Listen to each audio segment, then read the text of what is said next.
Hello students. Previously I have sent some contents regarding fundamental to partnership. Today we shall discuss about how profit and loss appropriation account is prepared. Profit and loss appropriation account. Appropriation means what? Distribution. Means account which shows the distribution of profit. That is called profit and loss appropriation account. Profit and loss appropriation account बनाते समय सबसे पहले heading mention करेंगे profit and loss appropriation account for the year ending. जो भी year ending आपको question में given रहेगा वही आपको यहाँ पर मेंशन करना है। Profit and loss appropriation account बनाते समय दो साइड्स होंगी, एक डेबिट साइड, दूसरा क्रेडिट साइड। इनके अंदर जो मेन कॉलम्स होंगे particular amount. Profit and loss appropriation account prepare करते समय सबसे पहले हम इसमें प्रॉफिट मेंशन करेंगे। प्रॉफिट का बैलेंस हमेशा क्रेडिट होता है, इसलिए सबसे पहले प्रॉफिट को हम क्रेडिट साइड के अंदर by profit and loss account के नाम से मेंशन करेंगे। लेकिन प्रॉफिट लिखते समय ध्यान रखिएगा कि इसका अमाउंट जो है हम इनर कॉलम में मेंशन करेंगे। इनर कॉलम में क्यों मेंशन करेंगे? क्योंकि इसमें से कुछ एक्सपेंसेस ऐसे हो सकते हैं या कुछ एक्सपेंसेस ऐसे क्वेश्चन में दिए जा सकते हैं जो कि प्रॉफिट के अगेंस्ट में चार्ज होते हैं। यदि मान लीजिए ऐसे एक्सपेंसेस मान लीजिए क्वेश्चन में दिए जाते हैं तो हमारे पास दो ऑप्शन है, या तो हम उसे प्रॉफिट में से जो है सब्ट्रैक्ट करके फिर मेंशन करेंगे, या फिर we have to prepare one more account which is called profit and loss account. यदि हम profit and loss account prepare करते हैं तो पहले profit and loss account prepare करेंगे। उसके अंदर डेबिट साइड में जितने भी ऐसे एक्सपेंसेस हैं जो प्रॉफिट के अगेंस्ट में चार्ज किए जाते हैं उन सारे एक्सपेंसेस को डेबिट में मेंशन करके और फिर रिमेनिंग प्रॉफिट को जो है हम profit and loss appropriation account में ट्रांसफर करते हैं। लेकिन हमारे पास एक ऑप्शन और भी है कि यदि हमें profit and loss account prepare नहीं करना है तो हम ऐसे एक्सपेंसेस जो प्रॉफिट के अगेंस्ट में चार्ज किए जाते हैं उन्हें हम प्रॉफिट में से सब्ट्रैक्ट करके भी दिखा सकते हैं। ये एक्सपेंसेस क्या हो सकते हैं? ये एक्सपेंसेस हो सकते हैं मैनेजर को यदि कमीशन दिया जाता है, यदि किसी पार्टनर को रेंट यदि पे किया जाता है, यदि किसी पार्टनर को लोन के ऊपर इंटरेस्ट यदि दिया जाता है, तो ये ऐसे एक्सपेंसेस हैं जो प्रॉफिट के अगेंस्ट में चार्ज किए जाते हैं, इन्हें हम प्रॉफिट में से सब्ट्रैक्ट करके फिर दिखाएंगे। तो यहाँ लिखेंगे हम less manager commission,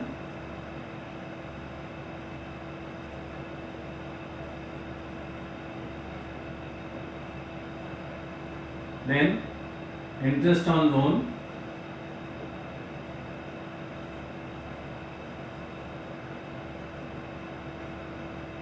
and rent paid।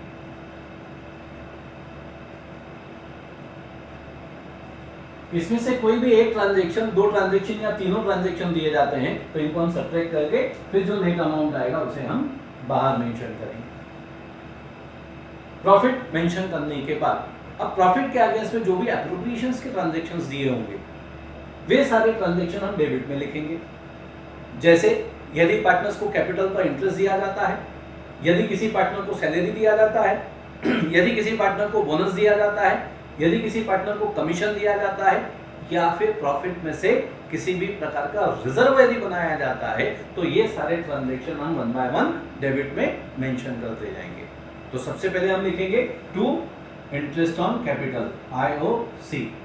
जितने भी पार्टनर्स होंगे, suppose 3 partners are there in a firm A, B, C, तो हम क्या करेंगे A, B और C तीनों का इंटरेस्ट कैलकुलेट करके पहले अभी हम अंदर लिखेंगे और फिर तीनों का एडिशन करके बाहर मेंशन कर देंगे। इसी प्रकार से यदि किसी पार्टनर को सैलरी दिया जाता है तो उसे भी हम डेबिट में मेंशन करेंगे।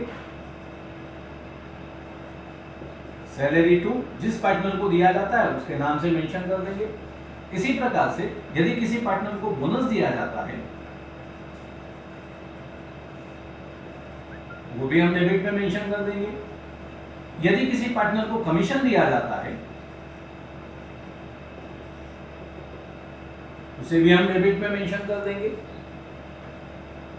यदि किसी प्रकार का रिजर्व के लिए प्रोविजन किया जाता है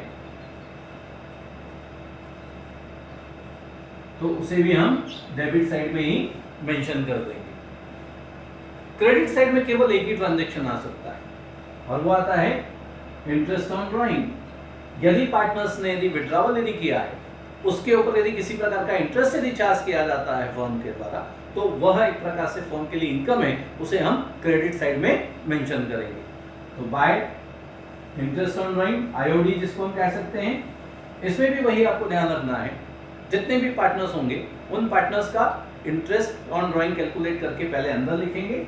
जैसे सपोज 3 पार्टनर हैं, ए बी सी, तीनों का इंटरेस्ट कैलकुलेट करके हमने अंदर लिखा और इसका फिर टोटल करके हम बाहर मेंशन कर देंगे। ये सारे ट्रांजैक्शंस रिकॉर्ड करने के बाद दोनों तरफ का टोटल करके बैलेंसिंग करेंगे। बैलेंसिंग कैसे करेंगे? सबसे पहले दोनों तरफ का टोटल करो, जो भी एडिशन बड़ा होगा उसको दोनों तरफ मेंशन कर देंगे और जो भी डिफरेंस आएगा, डिफरेंस या तो डेबिट में आएगा या फिर क्रेडिट में आएगा।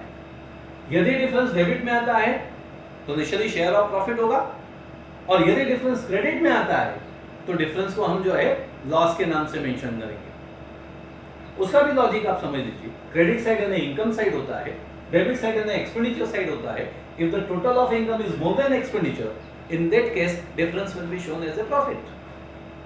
But if the total of expenditure is more than income, in that case difference will be shown as a share of loss, which will be distributed amongst all the partners according to their profit sharing ratio. And suppose if profit sharing ratio is not given in the question, in that case that will be distributed equally. तो सबसे पहले हमने दोनों तरफ का total लगाया, जो total बड़ा होगा उसको दोनों तरफ मेंशन करेंगे और जो भी डिफरेंस आता है, यदि डेबिट में आता है तो प्रॉफिट और क्रेडिट में आता है तो लॉस होगा। उस प्रॉफिट या लॉस को हम क्या करेंगे, सारे पार्टनर्स में उनके प्रॉफिट शेयरिंग रेशियो में डिस्ट्रीब्यूट कर देंगे। और यदि मान लीजिए प्रॉफिट शेयरिंग रेशियो नहीं दिया गया है तो हम उसे इक्वली डिस्ट्रीब्यूट करते हैं। तो सबसे पहले जो भी डिफरेंस मान लीजिए डेबिट में आया तो टू कैपिटल अकाउंट, क्योंकि अल्टीमेटली प्रॉफिट हो या लॉस हो हम इसे जो है पार्टनर्स के कैपिटल अकाउंट में ट्रांसफर करते हैं, इसलिए हमने मेंशन करा टू कैपिटल अकाउंट। जितने भी पार्टनर्स दिए रहेंगे, मान लीजिए सपोज 3 पार्टनर है ए बी सी, इन तीनों में हम उनके प्रॉफिट शेयरिंग रेशियो में डिस्ट्रीब्यूट करेंगे और इसका टोटल करके हम बाहर लिख देंगे। यदि मान लीजिए क्रेडिट साइड में डिफरेंस आता है तो निश्चित ही वो एक प्रकार का शेयर ऑफ लॉस होगा, उसे भी हम सारे पार्टनर्स में डिस्ट्रीब्यूट करके मेंशन करेंगे। तो यहां पे लिखेंगे बाय कैपिटल अकाउंट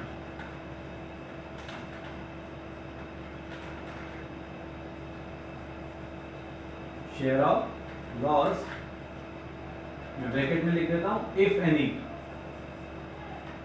यदि है तो मेंशन करना है, अदरवाइज मेंशन करने की जरूरत नहीं है। यहां पर इंटरेस्ट ऑन ड्राइंग के बारे में एक छोटी सी बात जरूर ध्यान रखिएगा। इंटरेस्ट ऑन ड्राइंग कैलकुलेट करते समय 2-3 कंसेप्ट आपको छोटे छोटे से ध्यान रखना है। यदि क्वेश्चन में डेट ऑफ विड्रॉवल गिवन है तो इंटरेस्ट ऑन ड्राइंग कैलकुलेट करते समय डेट ऑफ विड्रॉवल से लेके ईयर एंडिंग तक का इंटरेस्ट कैलकुलेट करेंगे और जो भी इंटरेस्ट कैलकुलेट करके आएगा उसे हम क्रेडिट में मेंशन कर देंगे।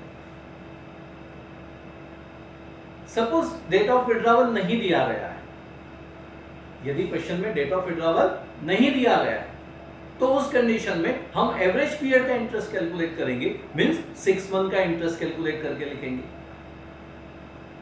इसी में एक छोटा सा पॉइंट और ध्यान रखना है, if partner withdrew a certain fixed amount regularly, in that case we have to calculate interest on drawing for the average period.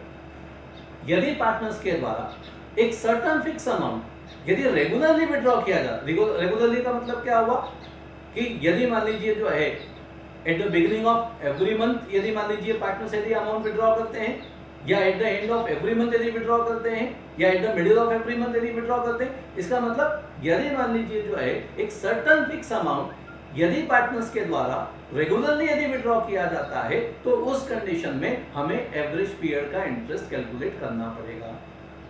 लेकिन उसमें आपको सबसे पहले क्या निकालना पड़ेगा, एवरेज पीरियड। ये एवरेज पीरियड हम कैसे निकालेंगे, उसके लिए एक छोटा सा फार्मूला है। Average period is equal to time left after first withdrawal plus time left after last withdrawal divided by 2। फिर से ध्यान रखिएगा formula, average period is equal to time left after first withdrawal plus time left after last withdrawal divided by 2। इससे आपको क्या मिलेगा, average period मिलेगा, और वो जो एवरेज पीरियड मिलेगा उसी के बेसिस पे आपको इंटरेस्ट ऑन ड्राइंग कैलकुलेट करके क्रेडिट में मेंशन करना है। तो ये था हमारा profit and loss appropriation account. यदि ये छोटे छोटे से कंसेप्ट यदि आपने ध्यान में रखे तो मान के चलिए आप प्रॉफिट एंड लॉस एप्रोप्रिएशन के सारे क्वेश्चन आसानी से बना सकते हैं। Thank you.